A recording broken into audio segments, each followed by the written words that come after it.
essentially, if you look at what a modern media company is, or if you look at what anything is, right? Like look how Google indexes the internet, and look how anybody distributes information on the internet. It all comes down to a URL and the trust ranking of that URL and the discoverability of that URL. Now, things may change in the future. We're not talking about what it will be in the future. We're talking about what it is right now. And so what is a media company? Well, the media company is just a group of people working together inside of one of these URLs or on one of these URLs as a focus point for them to create content and pipe it into this thing to build that credibility or the discoverability of that URL. And so this is what a modern media enterprise is. And the game around advertising has always been build the biggest audience you can and then rent that out to others for a fee. This is what advertising is. And essentially, since its inception, that business model has not been disrupted, which is crazy because if you think about everything that's happened in the world of tech, advertising since the day it's been invented is essentially the same thing.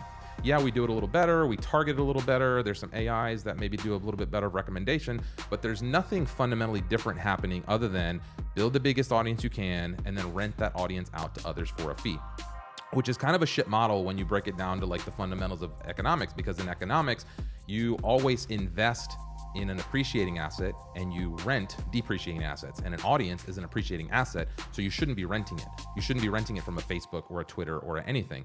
And this is why community is exploding right now, is because businesses see that they need to invest in their audience because an audience is an appreciating asset.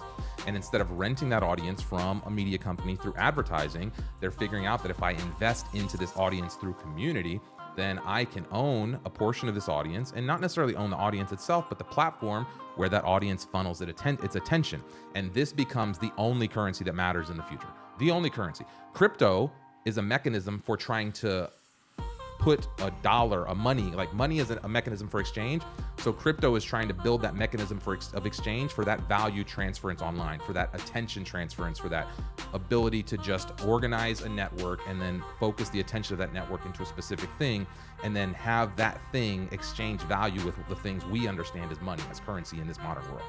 And that is a paradigm shift that's going to happen and take place on the back of this. If you haven't seen it happening in communities and what's happening with NFTs, and we've seen teases of this with, like, even if you think about what happened with like some of these stock plays, AMC and GameStop and some of these things, right? These are networks manipulating the world, focusing their attention to shift value from one system to the other, right? And so forget about economics as you think about it. Forget about what they're telling you on TV. This is it. If you break it all down, it's people building networks, those networks focusing attention, and that attention being then exchanged in new ways in a digital world.